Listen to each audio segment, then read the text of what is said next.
Most people think minimalism is about living in a white room with 3 pieces of furniture and eating rice off the floor. But what if I told you that minimalism is actually the secret weapon the wealthy use to build fortune while everyone else stays broke? Here's what nobody tells you. The average American spends 37 hours per year just looking for lost items in their own home. 37 hours. That's almost a full work week wasted searching for stuff you already own. And here's the real question. How much money are you bleeding every month on things you don't use, don't need, and forgot you even bought? Because in the next 10 minutes, I'm going to show you 10 rules that have nothing to do with throwing away your couch and everything to do with keeping more money in your bank account. These aren't theories. These are the exact strategies that helped me cut my expenses by 42% without feeling like I was living in a prison cell. Stick around because rule number 7 is the one that most people get completely backward, and it's costing them thousands every single year. Let's get into it. Rule number 1. For every new thing you buy, something old has to go. But here's the twist that makes this a money rule and not just an organization hack. Before you buy that new item, you have to physically sell or donate the old one first. Why does this work? Because it adds friction to your spending. Most impulse purchases happen because buying is too easy. One click and it's done.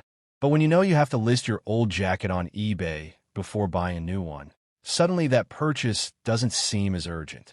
You start asking yourself, is this actually worth the effort? I started using this rule 2 years ago. My spending on clothes dropped 68% in the first year. Not because I was forcing myself to live with less, but because the simple act of selling something first made me realize I didn't actually want the new thing that badly. Here's the money math. If you buy $150 worth of random stuff every month, and this rule stops just half of those purchases, that's $900 back in your pocket every year, without feeling deprived.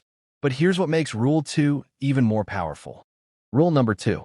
Wait 72 hours before buying anything over $50.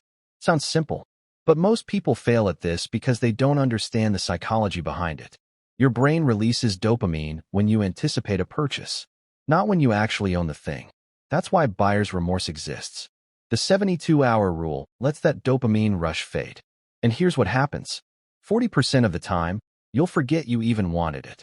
Another 30% of the time, you'll realize you wanted it for the wrong reasons. I keep a note on my phone called Wait List. Every time I want to buy something, I add it with the date. 72 hours later, I review it. Last year, this saved me over $3,000 on purchases I didn't make. Things that seemed urgent on Monday felt completely unnecessary by Thursday. But here's the key. This only works if you combine it with Rule 3, because Rule 3 is about stopping the desire before it even starts. Rule number 3. Unsubscribe from every single marketing email. Every single one. You can't buy what you don't see. Retailers know this. That's why they spend billions on email marketing. Every promotional email you receive is designed by psychologists to trigger your fear of missing out. Here's a stat that should terrify you. The average person receives 121 emails per day. 49% are marketing emails. That's about 60 purchase triggers hitting your inbox daily. I spent one afternoon unsubscribing from everything. It took 40 minutes. The result? My random online purchases dropped by 75% in the first month. But it's not just emails. Unfollow brands on social media. Delete shopping apps from your phone. Stop window shopping online when you're bored. Every exposure is a temptation. Every temptation costs money. Minimalism isn't about willpower. It's about designing an environment where the default choice is not spending. Now, Rule 4 is where this gets interesting because it flips conventional wisdom completely upside down. Rule number 4. Buy the expensive version once instead of the cheap version 5 times.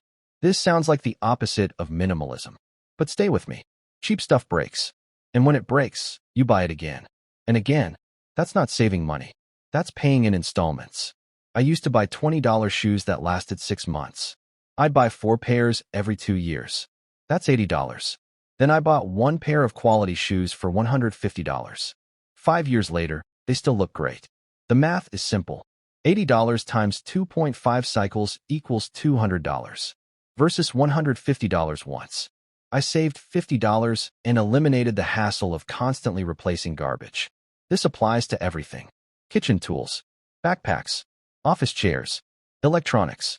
Here's the minimalist money principle. The expensive option is often the cheapest option over time, but only if you're buying things you actually need. Which brings us to Rule 5. And this is the rule that most people get emotionally stuck on. Rule number 5. Stop using possessions to build your identity. This is the deepest money trap in modern life. We buy things to signal who we are. The fancy car to show we're successful. The designer clothes to prove we have taste.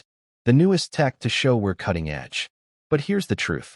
Nobody cares about your stuff as much as you think they do. And the people whose opinions actually matter don't judge you by your possessions anyway. I know someone who bought a $60,000 car to impress colleagues. The monthly payment was $900. After 2 years, he admitted nobody ever mentioned the car. Not once. That's $21,000 spent on approval that never came. Here's what changed my perspective. I started asking myself one question before every purchase. Am I buying this for me, or for the person I think I need to be? Once you separate your identity from your stuff, spending becomes rational instead of emotional. You stop bleeding money on things that are supposed to make you feel a certain way, but never actually do. And that leads perfectly into Rule 6, which is about the hidden cost nobody talks about. Rule number 6. Every possession has an ongoing cost beyond the price tag. This is the rule that changes everything.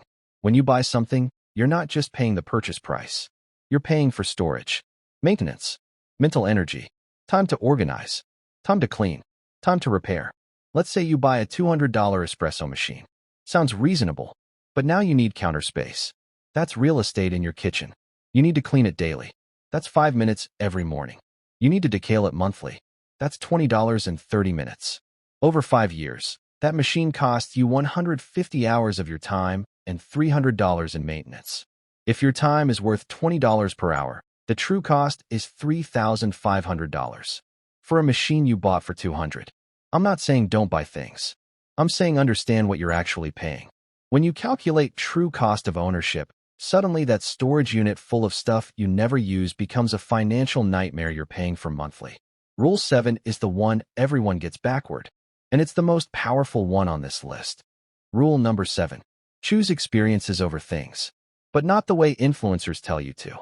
Everyone says spend money on travel and memories instead of whooping, but that's missing the point. Because experiences can be just as wasteful as things if you're doing them for the wrong reasons. The real rule is this. Spend money on experiences that actually change you, not experiences you do for the Instagram post. I've spent $300 on a concert I barely remember, and I've spent $0 on a hike that shifted my entire perspective on life. The price tag doesn't determine the value. The internal impact does. Here's the minimalist money approach. Before spending on any experience, ask, will this matter to me in 5 years? Now will it look cool? Now will people be impressed? Will it genuinely matter to me? When you filter experiences through that lens, you stop wasting money on bucket list items you don't actually care about. And you invest in the things that compound into a life you actually want to live. Now, Rules 8, 9, and 10 are the execution rules.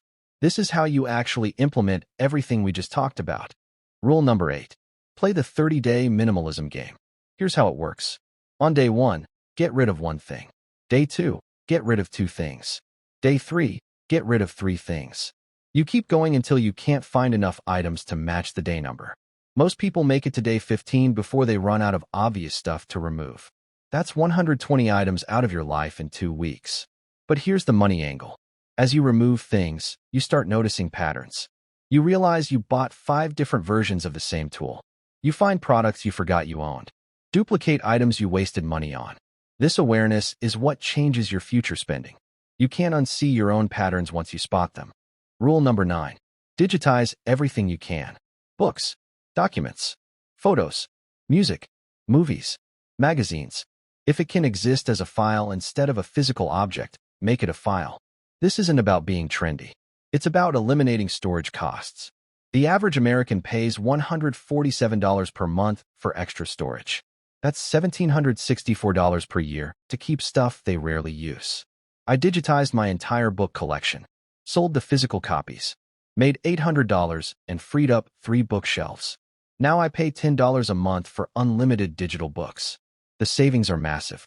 Physical stuff costs money to store. Digital stuff costs almost nothing. Rule number 10. Do a full possession audit every 3 months. Set a recurring calendar reminder. Every quarter, walk through your home and identify things you haven't used. If you haven't touched it in 90 days, you probably don't need it. Sell it, donate it, trash it, but get it out. Because possessions are like expenses. They compound. A little clutter becomes a lot of clutter. A few unused items become a house full of waste. Quarterly audits keep you honest. They prevent backsliding. And they generate cash from selling things you're not using anyway. Here's what nobody tells you about minimalism. It's not about deprivation. It's about clarity. When you remove the noise, you see exactly where your money is going. And more importantly, you see where it should be going instead. These 10 rules aren't about living with less. They're about living with exactly enough. Enough to be comfortable.